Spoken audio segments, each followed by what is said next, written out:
Now, last week we did talk about the book of Isaiah. Now, ஆண்டவர் 2000 வருஷத்துக்கு முன்பாக இயேசுவை அனுப்பி நமக்கு செய்த காரியங்களை முன் குறித்திருக்கிறது ஏசாயா புஸ்தகம்.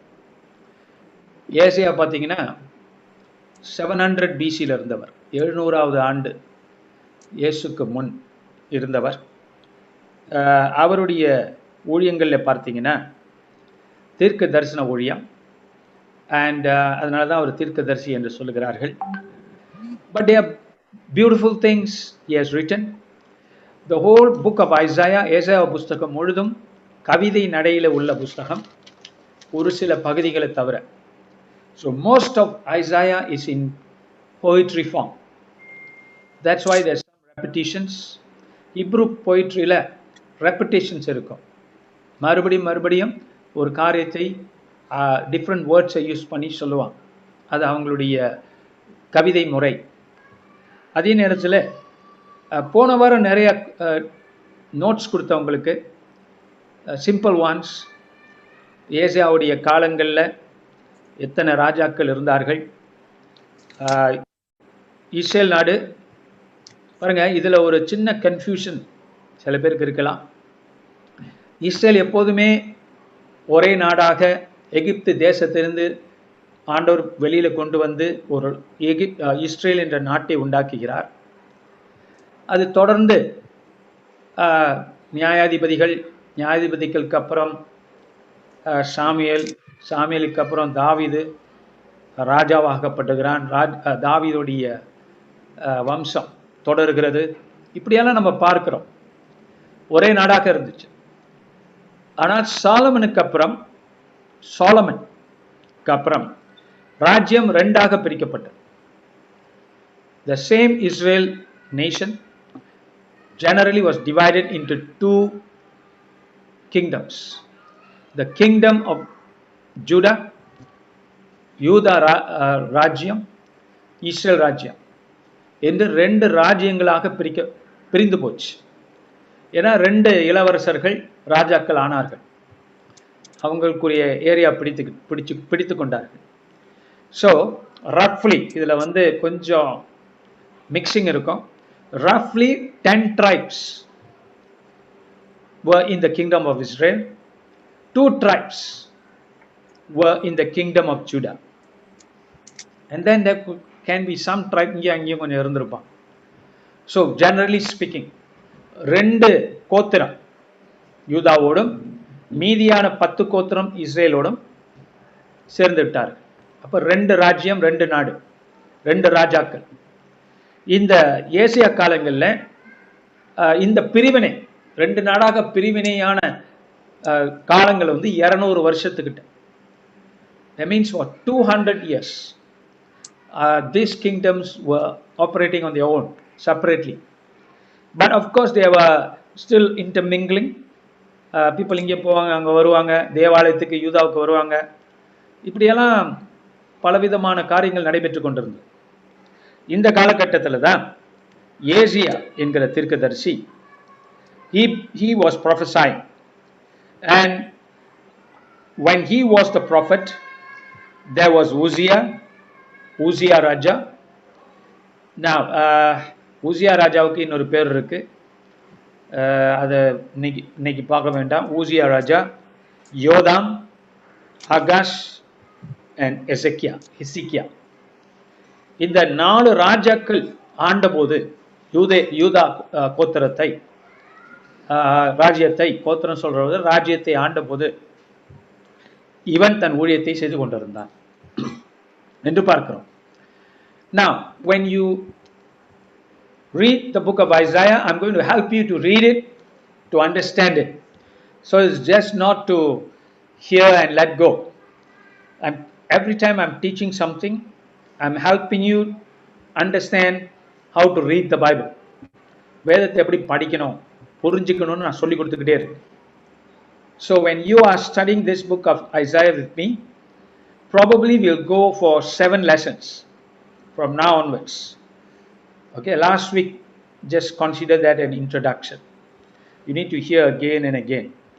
Now, one thing I must tell you, உங்களுக்கு சொல்லணும், ஐசையா புஸ்தகம் ரொம்ப காம்ப்ளெக்ஸான புஸ்தகம். It's not easy even for scholars to understand it. 2000 years people have written about the book of Isaiah. 2000 வருஷமா எழுதிக்கிட்டு இருக்காங்க. So even scholars are at times puzzled, confused, and because it's a complex book, it's not a simple book. அப்ப இப்படிப்பட்ட தீர்க்கதரிசிகள் ஞானிகள் அந்த காலத்துல இருந்திருக்காங்க போது நம்ம வியக்கிறோம். This is before Christ. Now, ஆனால் it doesn't mean we can't understand much of it. We can. The Holy Spirit helps us. But we cannot just say Holy Spirit will help us without we putting the effort to listen, to take down notes, to understand it. நம்ம Christians ரொம்ப பேர் சோம்பேறித்தனமா ஆவியானவர் என்னோட பேசுவார் இப்படி பேசி ஒரு அர்த்தமில்லாத கிறிஸ்துவ வாழ்க்கை வாழ்ந்துகிட்டு இருக்காங்க. கடைசியா பார்த்தா அவங்கள்ட்ட நல்லா பேசினா ஒன்றும் தெரியாது. You see, because they don't understand that God had written down. He used poetry. You see, ஆண்டவர் செய்யுளை யூஸ் பண்ணியிருக்கிறார். ஐ மீன் இந்த மாதிரியான கவிதை நடையில எழுதுகிறார், கட்டுரை நடையில எழுதுகிறார், தீர்க்க தரிசன உரைகளாக பேசுகிறார். The Bible is full of complex things. So don't cheapen it. ஆண்டவர் ஜெபம் பண்ணா போதும், இப்படி இல்லை. புரிஞ்சுக்க முயற்சி பண்ணணும். கர்த்தர் இயேசு அதை புரிஞ்சுக்கிறதுக்கு ஜனங்களோட பேசினார், விளக்கினார். He took the effort to explain it. People took the effort to understand it. So it's not just the Holy Spirit, it's the Holy Spirit plus searching the scriptures, searching the word of God, understanding it, paying the price to understand it. இது ரெண்டு சேர்ந்து தான் நமக்கு வெளிப்பாடுகளையும் கர்த்தரை அறிகிற அறிவையும் நமக்கு தரும். சரி, பழைய ஏற்பாட்டை ஏன் நம்ம தெரிஞ்சுக்கணும் அப்படின்னு பார்க்கும்போது, why do we listen to the Old Testament or read the Old Testament? It is because when we read the Old Testament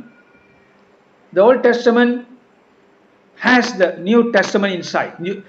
புதிய ஏற்பாடு பழைய ஏற்பாட்டுக்குள்ள இருக்கு, மறைபொருளா இருக்கு. புரிஞ்சுக்கணும். அது அந்த காலத்து தீர்க்கதரிசிகளுக்கு அவங்க பேசுறது அவங்க சூழ்நிலைக்கு பேசுறாங்க.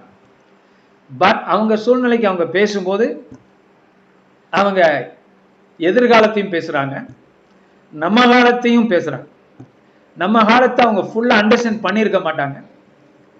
But whatever they were speaking, they knew it was for them and for the future. So that's how it works. அப்ப பழைய ஏற்பாடை நம்ம படிக்கணும். சில பேர் நினைக்கிறாங்க எனக்கு புரியாதது வேண்டாம். உங்களுக்கு புரியாதது வேண்டாம்னா கடவுளை நீங்க ஓரளவுக்கு தான் புரிஞ்சுக்க முடியும். அது ஒரு முட்டாள்தனம். You see, God is not interested in blessing stupidity. God wants to have us wisdom.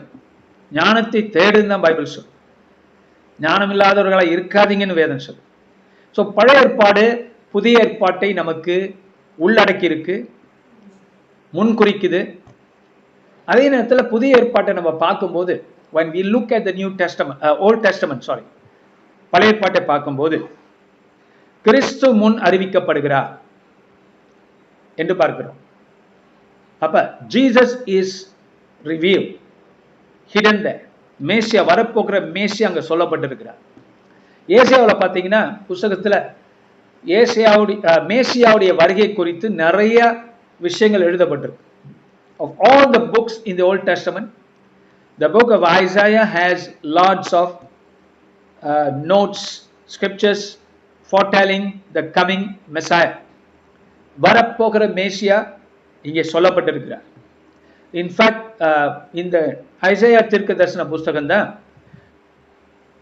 many times referred to by the New Testament writers. புதிய ஏற்பாட்டை எழுதினவங்க நிறைய கோட் பண்றது ஏசாயா புஸ்தகத்தை. ஸோ மேத்யூ டு ரெவலேஷன் நீங்க படிக்கும்போது more quotation from Isaiah than any other book in the Old Testament. என்று பார்க்கிறோம். So, and Isaiah is known as the prince of the prophets and is able to speak to us in this century as well. இதெல்லாம் நம்ம புரிஞ்சுக்கிறோம். நான் இன்னைக்கு நம்ம என்ன செய்ய போறோம்னா, நான் சொன்ன ஒரு 7 பகுதியா இதை பார்க்க போறோம். இன்னைக்கு முதலாவது பகுதியில நிற்க போகிறோம்.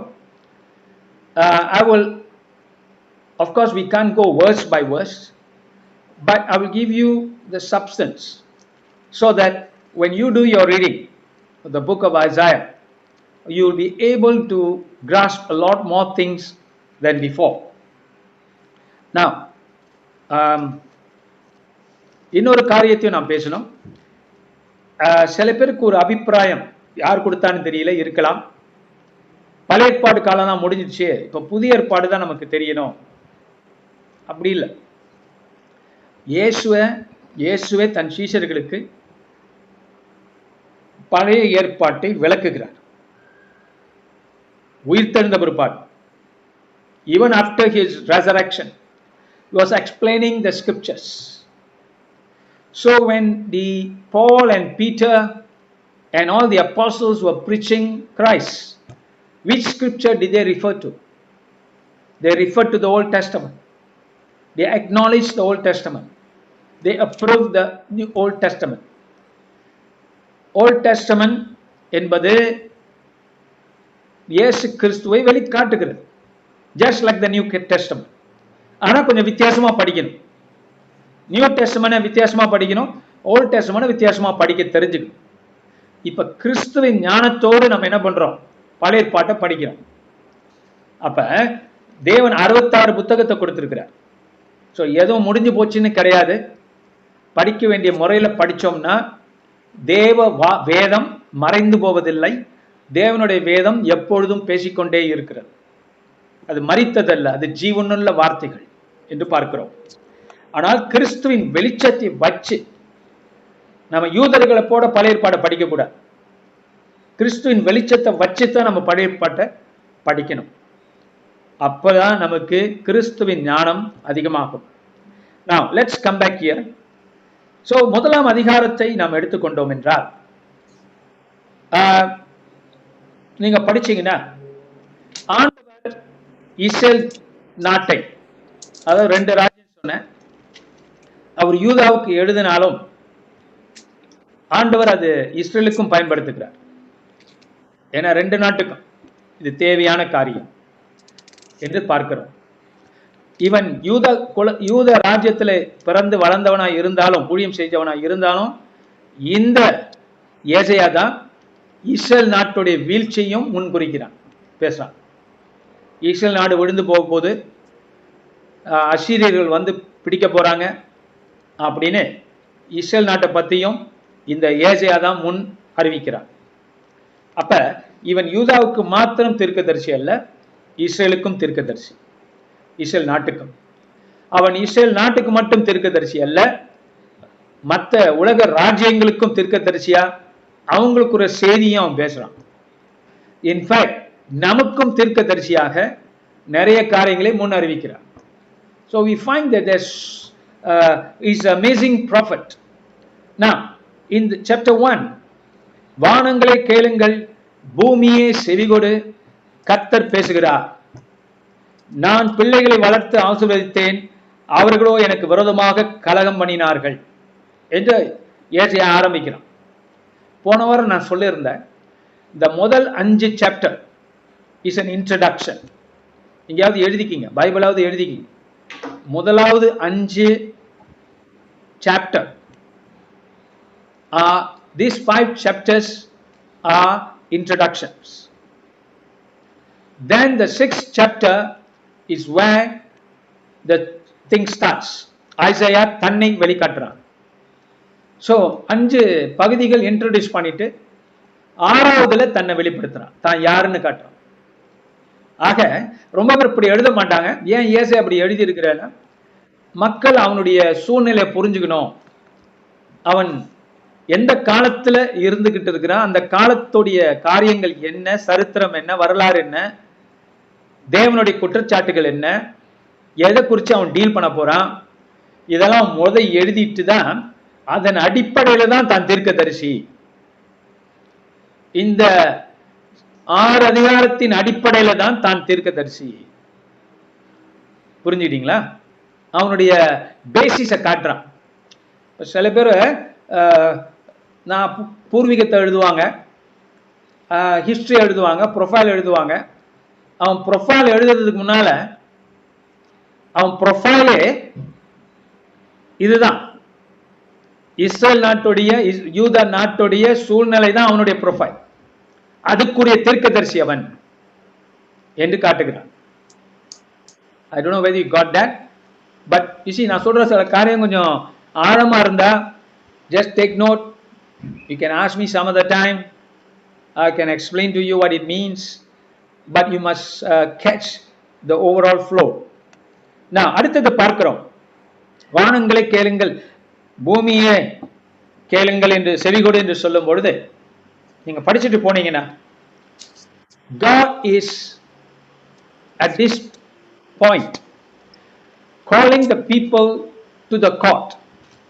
இஸ்ரேல் நாடும் யூத நாடும் ஆண்டவர் தன்னுடைய கோர்ட்டுக்கு கூப்பிடுகிறார். God is calling them to the court, and in that court God is saying, I have witnesses. ஆண்டவர் சொல்றார், எனக்கு சாட்சிகள் உண்டு. வானந்தா சாட்சி, பூமிதான் சாட்சி, மிருகங்கள் சாட்சி என்று படைத்தவர் மக்களை கூப்பிட்டு என்னோடு நியாயம் பேச வாருங்கள், என்னோட கோர்ட்டுக்கு வாருங்கள் என்று ஜனங்களை கூப்பிடுகிறார். இதுதான் அதோடைய அர்த்தம். புரிஞ்சுக்கிட்டீங்களா? நான் உங்களுக்கு பரலோகத்தில் எப்படி கோர்ட் இருக்கு நான் உங்களுக்கு சொல்லி கொடுத்துருக்கிறேன். அதுபோல இந்த இடத்துல God is the judge. Because God is going to reveal his judgment. So மக்களை கூப்பிடுகிறார். He is calling the people, come in. He is calling the nations, 2 nations to come in. அப்பதான் ஆண்டவர் சொல்றாரு, மாடு தன் எஜமானனையும் கழுதை தன் ஆண்டவனின் முன்னணையையும் அறியும், இஸ்ரவேலோ அறிவில்லாமலும் என் ஜனம் உணர்வில்லாமலும் இருக்கிறது அப்படின்னு சொல்றார். அப்ப God is indicting. இங்கிலீஷ்ல ஒரு லீகல் வேர்டு இருக்கு, இண்டிக்மென்ட் சொல்லுவாங்க. அது போல ஒரு இண்டிக்மென்ட் ஆண்டவர் பண்ற ஜனங்களை குறிச்சு. ஏன் இந்த கார்ட் சீன் கொஞ்சம் இம்பார்ட்டன்ட்னா, பாருங்க, இந்த கார்ட் சீன்ல தான் இந்த 5 அதிகாரம் ஓடுது. கர்த்தருடைய ஆர்கியூமெண்ட், ஆண்டவர் தன்னுடைய ஆர்கியூமெண்ட் கொடுக்கிறார். அவருடைய ஆண்டவர் தன்னை வக்கீல போல பேசுறார். தீர்க்கதரிசி மூலமாக கர்த்தர் பேசுறார், வக்கீல போல பேசுறார். இந்த ஜனங்களுக்கு நான் என்ன குறை வச்சேன், இந்த ஜனங்களை நான் எந்த வகையில கவனிக்கல அப்படின்னு ஆண்டவர் தன்னுடைய வக்கீல் உரைகளை பண்ணுகிறார். அதான் இந்த 5 அதிகாரம். 6ஆம் அதிகாரம் எப்படி போகுதுன்னா, அதே கோர்ட்ல தான், பரலோக கோர்ட்ல ஏசியா நிக்கிறான். யாரை ரெப்ரசன்ட் பண்ணி, இந்த ஜனங்களை ரெப்ரசன்ட் பண்ணி 6ஆம் அதிகாரத்துல ஏசியா தேவனுக்கு முன்னால நிக்கிறான். அப்படின்னா இந்த 6 அதிகாரமும் it's like a court scene before God. ஆண்டவர் என்ன ஆகிறார், ப்ராசிக்யூஷன் பண்றார் இந்த இடத்துல பார்க்கிறோம். ஆனால் அவரே ஜட்ஜி, அவரே வக்கீல், அவரே தீர்க்கதரிசியின் ஆவியானவர் என்று பார்க்கிறோம். சரி, சோ இந்த ஜனங்கள் அக்கிரமத்தாலும் பாவத்தினாலும் ஐயோ நிறைந்திருக்கிறார்களே அப்படின்னு ஆண்டவர் சொல்கிறார். நான் இந்த ஐயோங்கிற வார்த்தையை பத்தி கொஞ்சம் பேசணும்.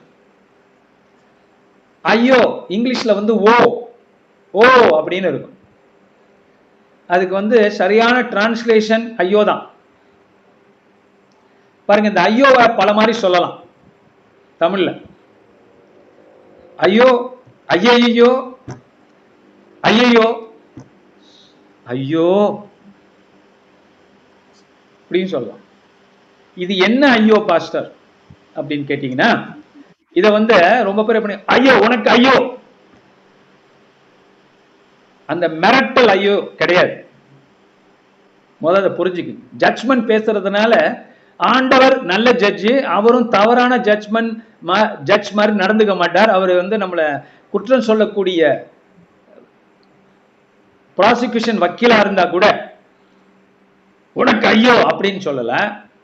அது உண்மையா இருந்தா கூட இயேசு கூட நிறைய இடத்துல ஐயோன்னு சொல்றார். இவர்களுக்கு ஐயோ.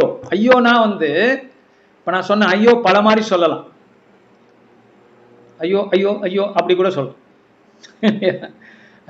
ஐயோ ஐயோ பாருங்களேன், இதுல எத்தனை துணி இருக்கு பாத்தீங்களா? நீங்க கொஞ்சம் பிராக்டிஸ் பண்ணி பாருங்களேன் வீட்டுல.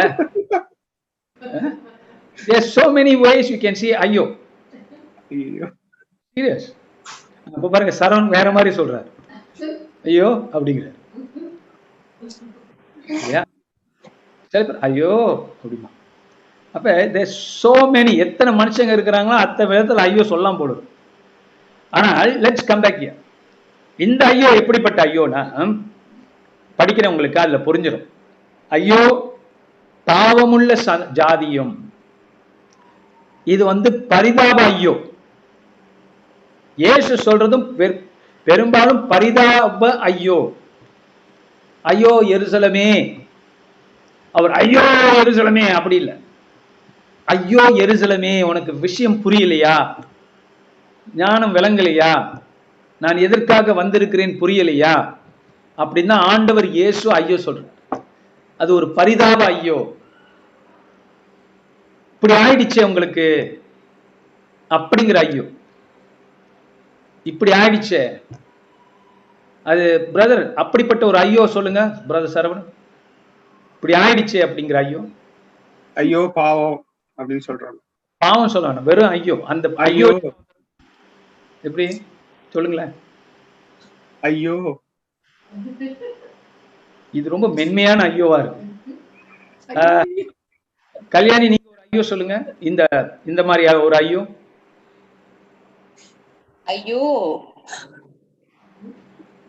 இது ஐயோ அப்படிங்கிறோம் இல்லையா? பட் அதுல இன்னும் ரொம்ப உணர்ச்சி தேவையா இருக்கு. அந்த பரிதாப உணர்ச்சி, பரிதவிக்கிற உணர்ச்சி. ஐயோ இப்படி ஆயிடுச்சே அப்படிங்கிறது தான் இதோடைய மீனிங். ஐயோ உன்னை கொன்னுருவேன் அது இல்லை. ஓகே. ஐயோ பாவமுள்ள ஜாதியும், அக்கிரமத்தால் பாரம் சுமந்த ஜனமும், பொல்லாதவர்களின் சந்ததியும், கேடு உண்டாக்குகிற புத்திரருமாய் இருக்கிறார்கள். கர்த்தரை விட்டு இஸ்ரவேலின் பரிசுத்தருக்கு கோபம் உண்டாக்கி பின்வாங்கி போனார்கள். They went away from God. You see? அப்படின்னு ஆண்டவருடைய குற்றச்சாட்டு. சோ மனிதர்கள் ஏன் கடவுளை விட்டு போகிறார்கள், பின்வாங்கி போகிறார்கள்? இந்த இடத்துல பார்க்கிறோம். தலையெல்லாம் வியாதி, இருதயம் எல்லாம் சரியில்லை, உள்ளங்கால் தொடங்கி உச்சந்தலை மட்டும் காயமும் வீக்கமும் ரணமும். அதாவது அப்படி இருந்து இருந்து சல வச்சு போச்சான். ஆண்டவர் இந்த நாட்டை எப்படி பார்க்கிறார்? சலம் வச்ச நாடு. இப்ப இவருடைய குற்றம் என்ன?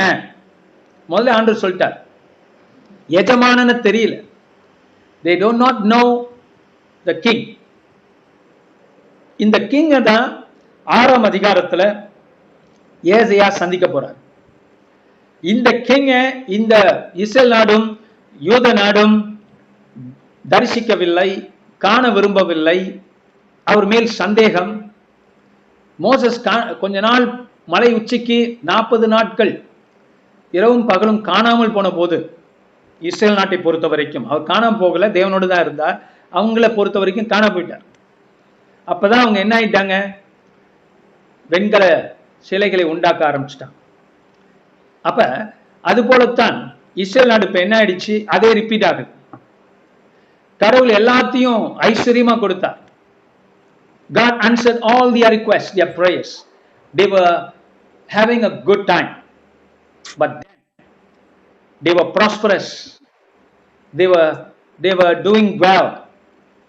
In fact, நல்ல வர்த்தகம், நல்ல காரியங்கள் உள்ள நேரம் இது. ஏன்னா இந்த காலங்கள்ல குறிப்பா ஊசா காலம், இந்த உசியா காலத்துல நாடு நல்லா இருந்துச்சு. இந்த ஊசியா எப்படி இருந்தான்னா நல்ல ஒரு ராஜாவா இருந்தான், தேவனுக்கு பயந்தவனா இருந்தான் அந்த ஊசியா. இருந்தாலும் அவனுக்கிட்ட குறைகள் உண்டு. அவன் என்ன செஞ்சிட்டான்னா மத்த தெய்வ வழிபாட்டை அனுமதிச்சிட்டான்.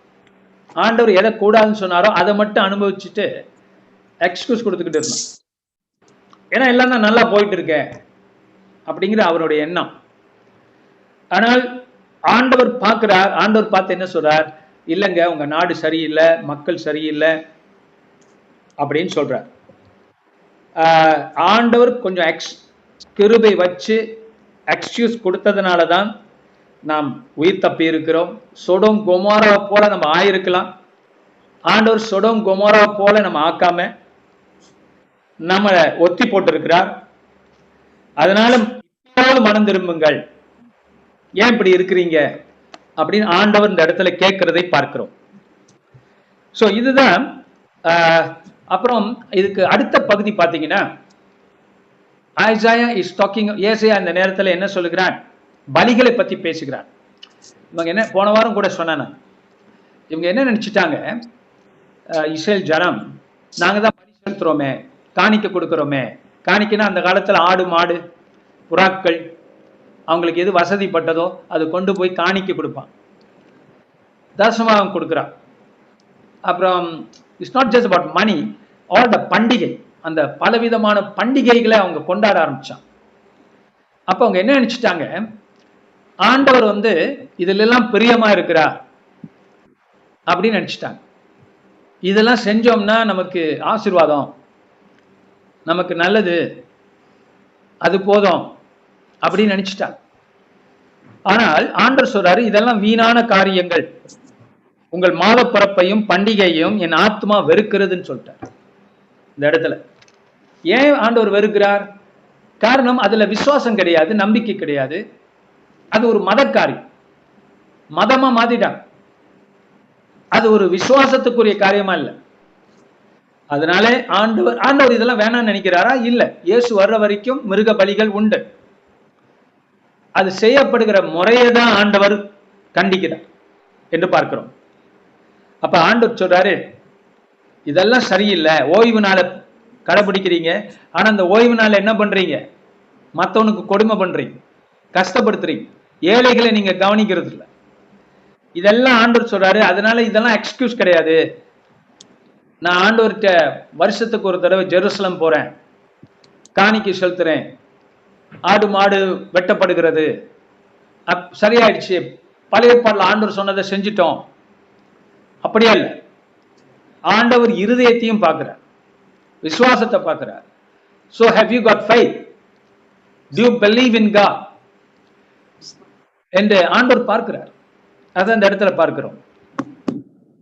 அப்புறம் அடுத்தது சொல்கிறார், அதுக்கு என்ன நிவாரணம்? ஆண்டவர் சொல்றார், உங்களை கழுவி சுத்திகரியுங்கள், உங்கள் கிரியைகளின் பொல்லாப்பை என் கண்களுக்கு மறைவாக அகற்றிவிட்டு தீமை செய்யறதை விட்டு விடுங்கிற,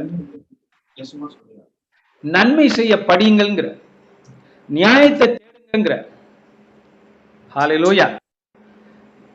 ஒடுக்கப்பட்டவர்களையும் திக்கற்றவர்களையும் விசாரிங்கள்னு சொல்ற, விதவைகளை தேக்கே பண்ணுங்கன்னு சொல்ற. அப்ப இதெல்லாம் செய்யாம நான் ஆண்டவர்கிட்ட ரிலீஜியஸா இருக்கிறேன் அப்படின்னு சொல்லி பிரயோஜனம் இல்லை. அதான் ஆண்டவர் இந்த இடத்துல சொல்றார். We need to take care of the weak in society.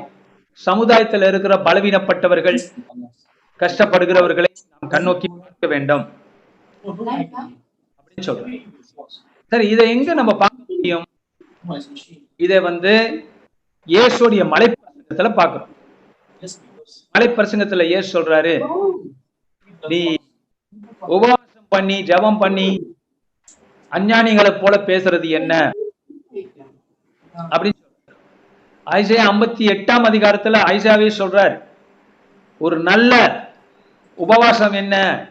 ஒடுக்கப்பட்டவர்கள் விடுதலை பண்றதுதான் நல்ல உபவாசம், கஷ்டப்படுறவங்க ஹெல்ப் பண்றதுதான் நல்ல உபவாசம் சொல்ற. ஏன்னா உபவாசத்தை கூட மதமா மாத்திடலாம், பண்டிகையை மாத்திடலாம், பண்டிகை டைம்ல செஞ்சாகணும் அப்படி பண்ணிடலாம்.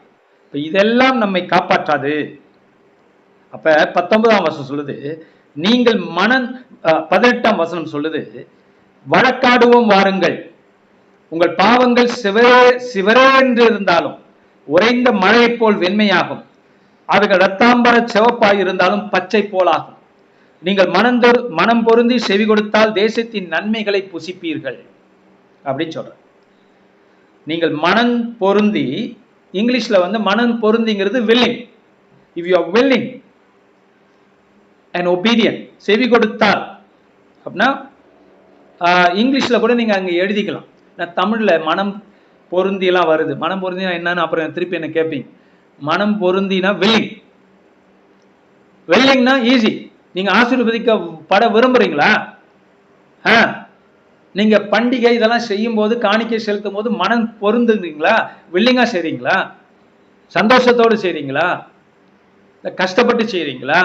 வேண்டா வெறுப்பா செய்றீங்களா? அல்லது விசுவாசமா செய்றீங்களா? அதான் வில்லிங். அடுத்தது பார்க்கும் செவி கொடுத்தல், obedient. In fact, the whole of Isaiah is about obedience. You see, another way to look at obedience is faith, விசுவாசம்.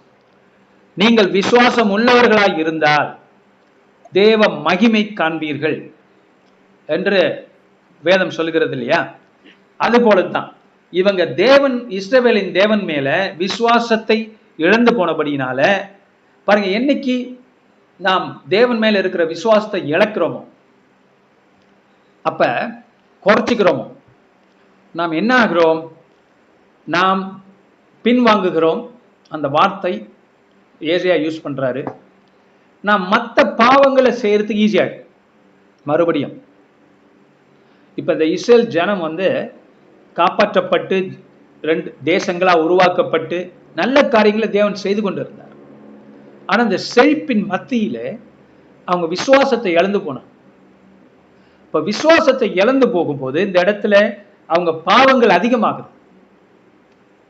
ஏன்னா நம்ம கில்ட்டி ஆயிடுறோம். கில்ட்டி ஆனோடனே இன்னும் கூட கில்ட்டி ஆகிறோம். அந்த கில்ட்டை போக்குறதுக்கு நம்ம வழி தெரியல. அப்படிதான் நம்ம விசுவாசத்தை தளர்ந்து போயிருக்கு. இயேசு பாருங்க, பூமிக்கு வந்த போது அவர் விசுவாசத்தை தேடுகிறார். விசுவாசம் உள்ளவர்களை சுகமாக்குகிறார். விசுவாச சந்ததியார் என்று நமக்கு பேரே இருக்கு. So is faith. இந்த இடத்துல பார்க்கிறோம், why did Israel come to this point? Judah and Israel, because they have lost their faith in God. Why? And it's also the other reason is because they begin to worship and follow the other nations around them. மற்றவர்களை பார்த்து அவர்கள் என்னன்னார்கள்? அது போல மாற ஆரம்பிச்சிட்டாங்க. தேவனை பார்த்து கொண்டிருந்தா விசுவாசம் தளராம இருந்திருப்பாங்க. ஆனால் தேவனை பார்க்காதபடி மற்றவங்களை பார்க்கறதுனால அவங்க விசுவாசம் குன்றி போச்சு. இதனால வந்த பிரச்சனை தான். பாருங்க, 21ஆம் வசனம் சொல்லுது பாருங்க, உண்மையுள்ள நகரம் எப்படி வேசியாயிற்று இல்லையா? ஆண்டவர் குற்றவாளி கூண்டல வச்சு கேட்கிறார்.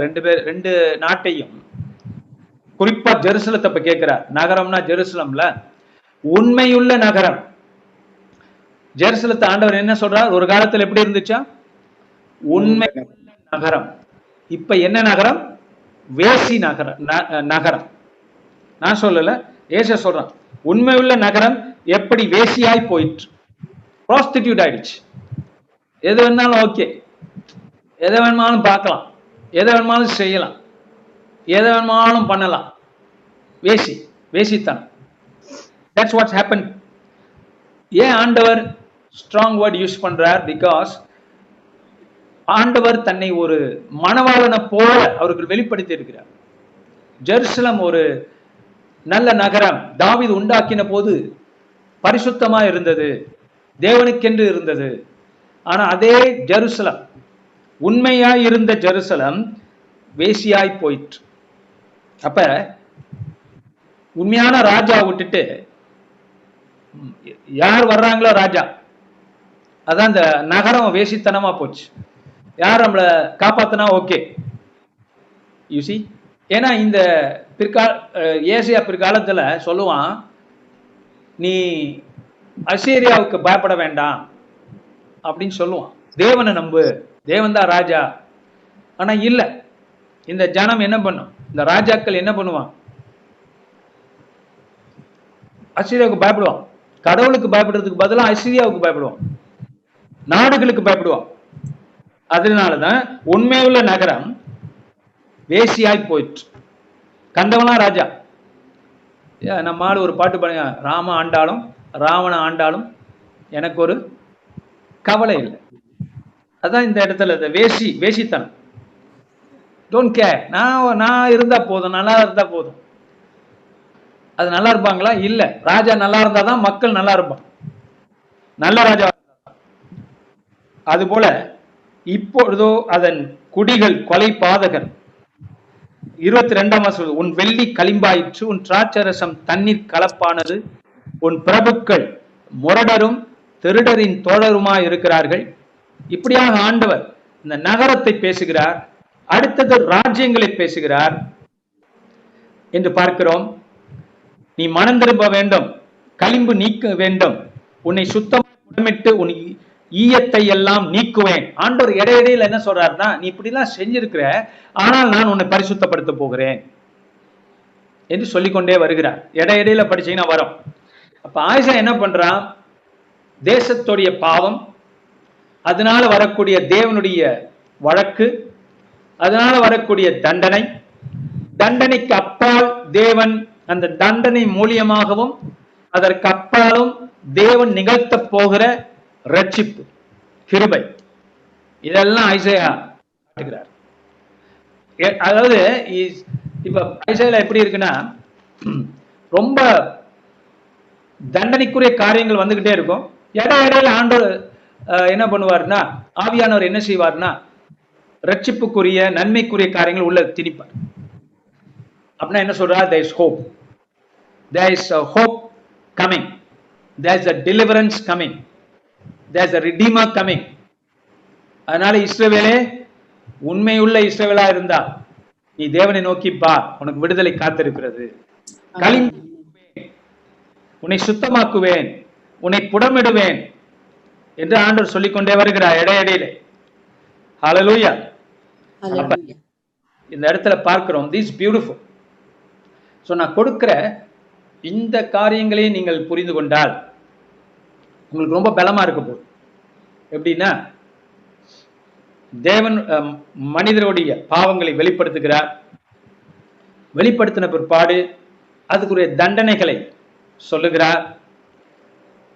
அந்த தண்டனை சொன்ன பிற்பாடு தண்டனைக்கு அப்புறம், இப்ப எல்லாரும் என்ன வருமோ, அந்த தண்டனையில போகக்கூடாதான் வருமோ, ஆனா அந்த தண்டனைக்கு அப்புறம் வரக்கூடிய கிருபையை காட்டுகிறார்.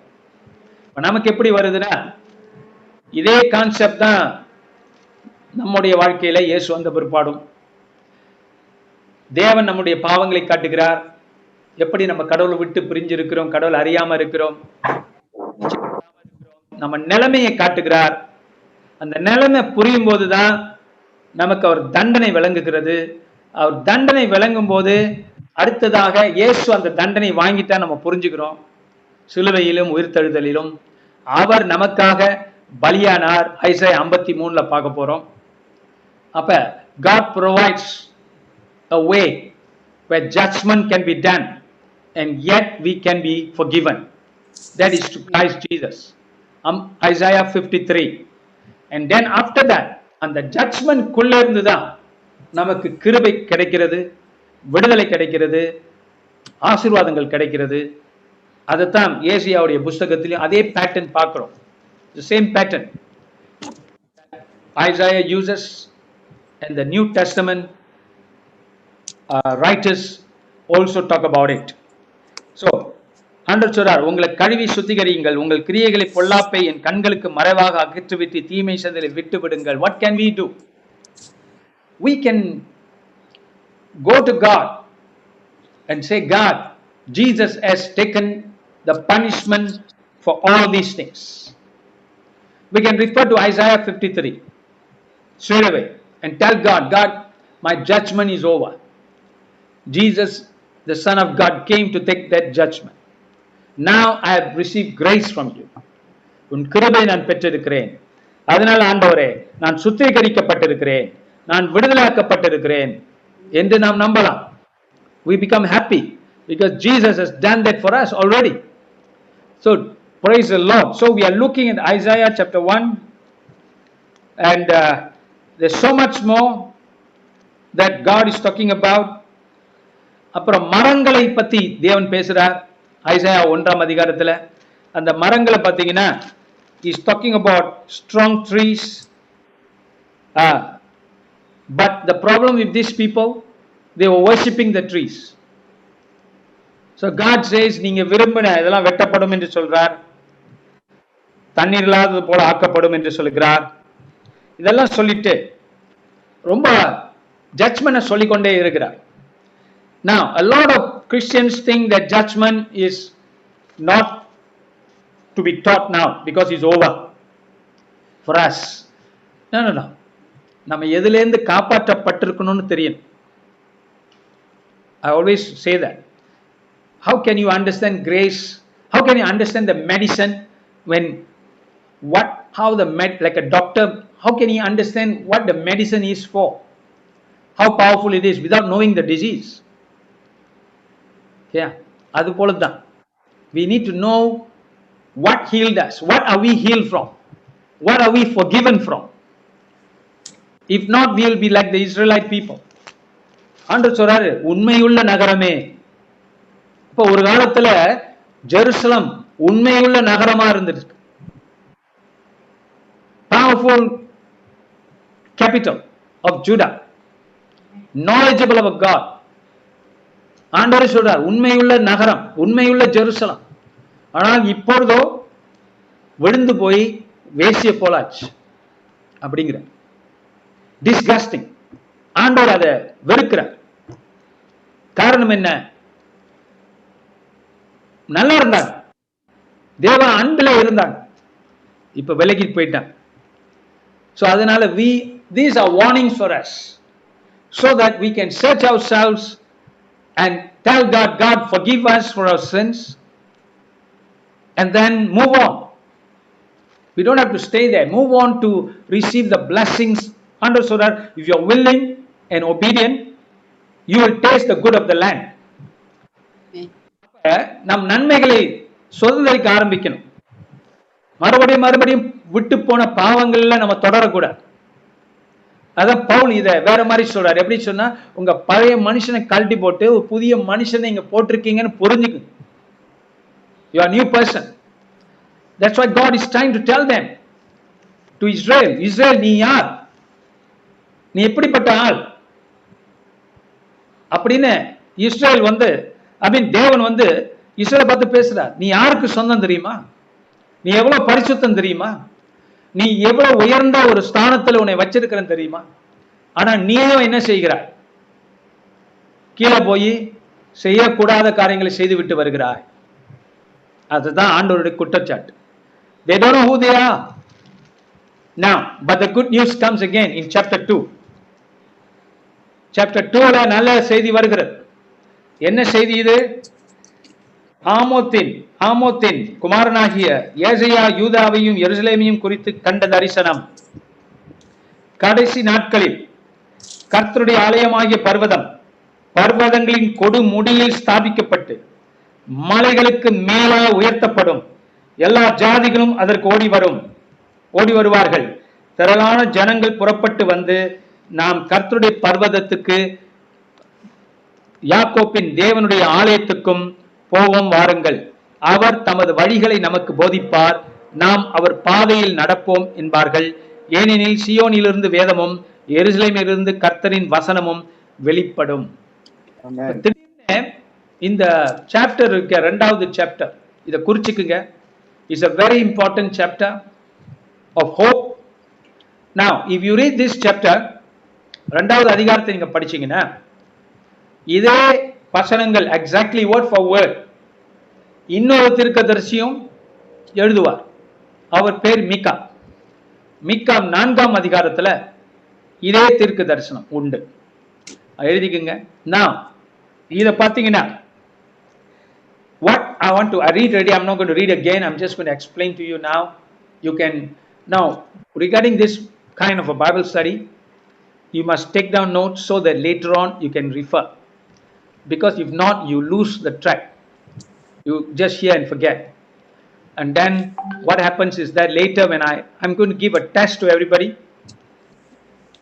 at the end of the 7 lessons, and you better pass.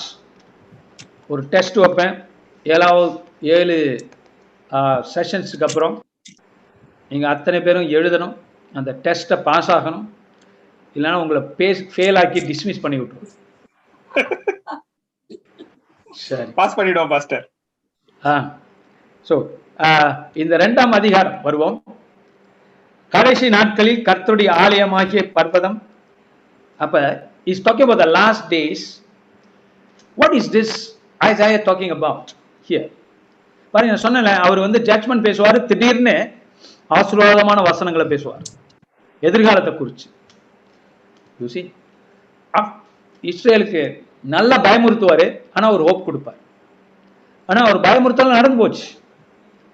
Israel நாடு சிறைபிடிக்கப்பட்டு போச்சு, அடிமைகளாக்கப்பட்டாங்க, கஷ்டப்பட்டாங்க, ஜெயிலில் கொண்டு தூக்கி வீசினாங்க.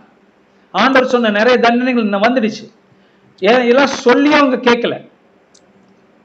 அது ஏன் சொல்றாருல, இவங்க காது இருந்தும் கேட்காம, செவி இருந்தும் பார்க்க முடியாம, இருதயத்தில் உணர்வற்று போயிட்டாங்க அப்படின்னு இயேசு ஊமைகளை பேசும் போது சொன்னார்ல, அது ஐசாயா சொன்ன வார்த்தை தான், ஐசாயால எழுதப்பட்ட வார்த்தை தான். அந்த வார்த்தையை தான் இயேசு எடுத்து பயன்படுத்துறார். Because it's easy to forget God. It's easy to walk in unbelief and doubt instead of faith in the God of Israel. இஸ்ரவேலின் தேவனோடு நடப்பதை விட்டுட்டு விலகி போறது ஈஸி. எப்படி விலகி போறோம்னா, இந்த ஜனங்கள் எப்படி விலகி போனாங்கன்னா, மற்றவங்களை பார்த்ததுனால, அவிசுவாசிகளை பார்த்து அவர்கள் போல நடக்க விரும்பினபடினால அவர்கள் விழுந்து போறாங்க. அல்லது பழைய காரியங்கள் நினைச்சு, இஸ்ரேல் ஜனம் வனாந்தத்தில் இருந்த போது குமட்டி பழம் நல்லா இருக்குமே, எகிப்தில் இருந்த போது நல்லா இருந்துச்சு, வெங்காயம்லாம் வனாந்தத்தில் கிடைக்கலையே அப்படின்னு பர்கருக்காக அலைஞ்சாங்க, அவங்க வெங்காயத்துக்காக அலைஞ்சாங்க. பாத்தீங்களா? பட் ஆண்டவர் அவங்க நம்புனாங்களா? ஆண்டவர் நினைச்சா எல்லாம் கொடுப்பாருன்னு. ஏன் கொடுக்க மாட்டார்? அவங்க கேட்கல. அவிசுவாசம். கடவுளை குறித்து நல்ல அறிவு இல்லை, அந்த அறிவில் ரிட்டைன் பண்ண விருப்பம் இல்லை. Some people don't want to think too much about God or His word. Oh, I touch and go a little bit, enough. இப்படி இருக்கிறவங்க தான் easy to move away from God. ஆனால் கர்த்தரை கெட்டியா பிடிச்சுக்கிட்டவங்க எவரும், உறுதியாய் பற்றி கொண்டிருக்கிற மனமுள்ள அத்தனை பேரை தேவன் சந்திப்பார், விடுதலை பண்ணுவார். அதுதான் நடந்துச்சு. இஸ்ரேலும் யூதாவும் விழுந்து போனாங்க பிற்காலங்களில் சொல்றேன், இந்த பகுதியில் அல்ல, பிற்காலங்களில் விழுந்து போறாங்க. ஆனா ஒரு குறிப்பிட்ட கூட்டம், இங்கிலீஷ்ல அதுக்கு பேர் ரெம்னன்ட், தமிழ்ல என்ன பேர்? மீதியானவர்கள். ஏசாயா நிறைய அந்த வார்த்தை யூஸ் பண்ணுவார். ரெம்னன்ட், மிச்சமானவர்கள். தண்டனை பெற்று நிறைய பேர் பாதிக்கப்பட்டாங்க. மிச்சமானவர்கள் தேவனை நம்பினவர்கள். இதுல என்ன ஒரு ஆச்சரியம்னா, இந்த இடைப்பட்ட காலத்துல தேவன் சொல்லி தண்டனைகள் நிறைவேற அந்த காலத்துல எந்த சூழ்நிலையாவது இஸ்ரேல் ஜனம் ஆண்டவரையும் கூப்பிட்டு இருந்தா ஆண்டவர் ஓடோடி வந்திருப்பார். That's the thing people don't get it. When they keep running away from God. They don't run back to Him. So you and I cannot be in that category. We look at this back again. I'm going to complete this study today with this portion. இந்த 2ஆம் அதிகாரம் என்ன நடக்குது? வார்த்தை என்ன சொல்லுது? கடைசி நாட்களில் அப்படின்னு பைபிள் சொல்லும் போது எப்ப தெரியுமா ஆரம்பிச்சிருக்கு? ஏசாயா காலத்தில் நான் ஆரம்பிக்கல, ஆனா நம்ம காலத்துல ஆரம்பிச்சிருச்சு. எப்பனா, என்னைக்கு பரிசுத்தாவினர் வந்தாரோ. பேதுரு கடைசி நாட்களில் மாம்சமான யாவர் மேலும் என்று ஆரம்பிக்கிறார். ஜோயல் சொன்னதை, பழைய பாட்டு தீர்க்கதரிசி, இன்னொரு தீர்க்கதரிசி சொன்னதை பேதுரு எடுத்து கடைசி நாட்கள் ஆரம்பிச்சுன்னு அறிவிக்கிறார். Inauguration of the last days. When it happened on the day of Pentecost, because Peter opened the Bible to Joel and proclaim these are the last days. So அன்னையிலிருந்து இன்ன வரைக்கும் இந்த உலகத்தின் கடைசி நாட்கள். சோ கடைசி நாட்களில் கர்த்தருடைய ஆலயமாகிய பர்வதம், பர்வதம்னா என்ன அர்த்தம்? மவுண்டன், மலை. மலைகள்னா என்ன அர்த்தம்? What is the spiritual meaning?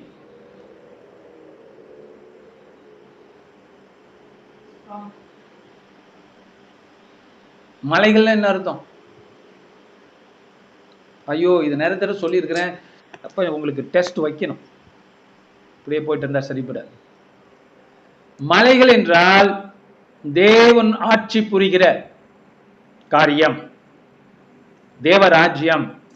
தேவராஜ்யம்னா என்ன அர்த்தம்? அவருடைய ஆட்சி, அவருடைய அதிகாரம் செலுத்தப்படுகிற இடம். இயேசு சொன்னார், மனம் திரும்புங்கள், தேவராஜ்யம் சமீபமாய் இருக்கிறது. சோ இத பழைய ஏற்பாட்டு கவிஞர்கள் மலைகளா யோசிப்பான், அதிகாரங்களா. அப்ப புராணங்கள்ல கூட இருக்குல்ல, கைலாச மலை அப்படி இப்படின்னு. அப்ப இந்த மலை என்பது தேவன், இஸ்ரவேலின் தேவன் ஆளுகிற இடம், அதோடைய உருவம், அதோட picture. So kingdom of God, Jesus came to bring the kingdom of God into this world. அதான் இது. கடைசி நாட்களில் கர்த்தருடைய ஆலயமாகிய பர்வதம் பர்வதங்களின் கொடுமுடியில் ஸ்தாபிக்கப்பட்டு மலைகளுக்கு மேலாய் உயர்த்தப்படும், எல்லா ஜாதிகளும் அதற்கு ஓடி வருவார்கள். which means மத்ததெல்லாம் ஹில்ஸ் தான். மற்ற ராஜ்யங்கள்லாம், ஆவிக்குரிய ராஜ்யங்கள்லாம் வெறும் சின்ன மலைகள், ஹில். ஆனால் சியோன் மலையோ மலை, mountain, higher than everything else. So மற்ற மலைகள்ல உள்ளவங்களாம் இந்த மலைக்கு ஓடி வருவார்கள். அப்ப ஐசையா தீர்க்கதரிசி வரும் இஸ்ரேல் நாட்டுக்கு, யூத நாட்டுக்குள்ள தீர்க்கதரிசி அல்ல. அவர்கள் ஏசியாவுக்கு என்ன புரிஞ்சிருந்தா, எல்லா ஜனங்களுக்கும் நான் தீர்க்கதரிசி அப்படின்னு வெளிப்படுத்துறான் இந்த இடத்துல. He speaks that all those people in the other mountains and hills, they will come to Zion. கொடுமுடியில் ஸ்தாபிக்கப்பட்டு மலைகளுக்கு மேல உயர்த்தப்படும், எல்லா ஜாதிகளும் அதற்கு ஓடி வருவார்கள். திரளான ஜனங்கள் புறப்பட்டு வந்து, நாம் கர்த்தரின் பர்வதத்துக்கும் யாக்கோப்பின் தேவனுடைய ஆலயத்துக்கும் போவோம், வாருங்கள்.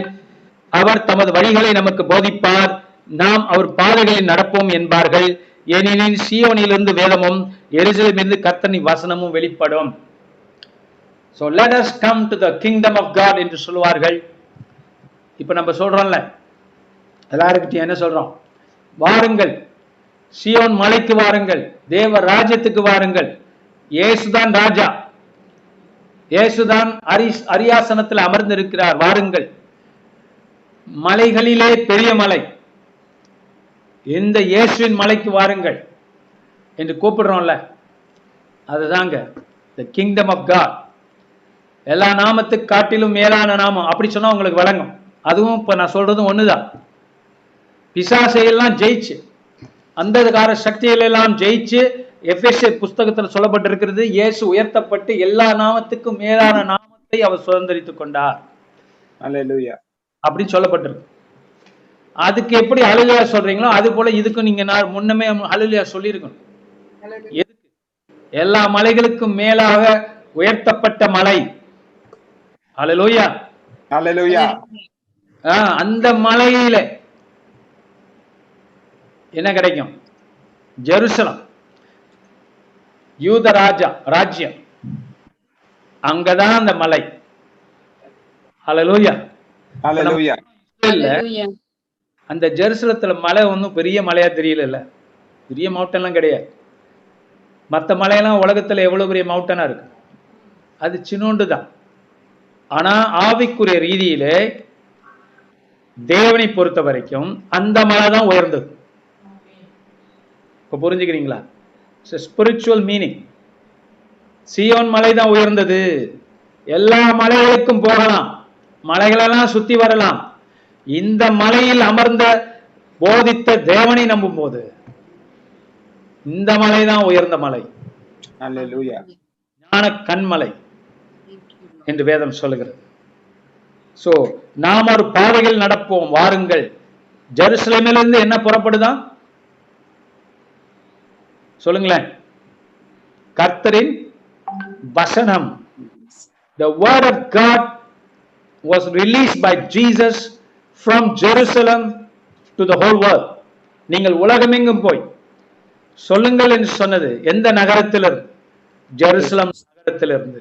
அப்ப ஏசாயா இயேசு வருவதற்கு முன்பாக 700 ஆண்டுகளுக்கு 500 ஆண்டுகளுக்கு முன்பாகவே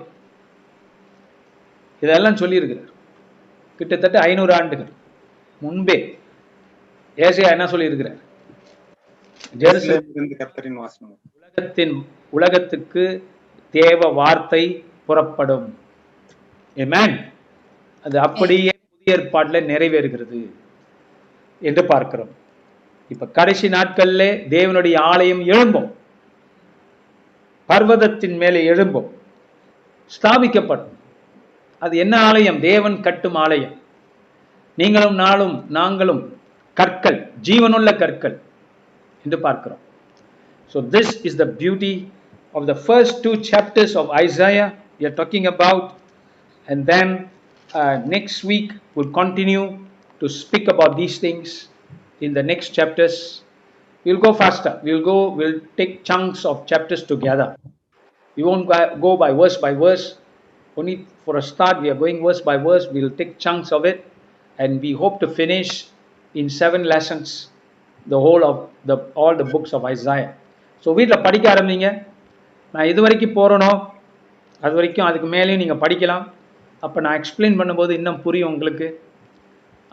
புரியாதனாலும் பாருங்கள், சில பேர் ஒரு வேத பாடத்திலிருந்து 100% எனக்கு விளங்கணும், இல்லைன்னா எனக்கு வேண்டாம் அப்படின்னு நினைப்பான். அப்படி இருக்கக்கூடாது. 100%னா நமக்கு ஒரு 30% 40% விளங்குதா, குட் இனஃப். கேட்க கேட்க கேட்க மறுபடியும் இன்னொரு தடவை கேட்க நமக்கு ஆழமாகும். That's the way we grow. You see, that's not some people want to limit everything to what they can understand, they can feel, they can know. அப்படி இல்லை கிறிஸ்தவம் உங்களோட பெருசு. So give chance for other people. They might want to learn, they might want to grow. Maybe you grow slowly, others might grow fast, but later you might catch up. So all kinds of things happen. So அதனால get people in to come and learn through the weeks, 7 lessons on Isaiah, and then there'll be a short exam. Okay, கர்த்தருக்கு ஸ்தோத்திரம். Let's close our eyes, look to in prayer. Lord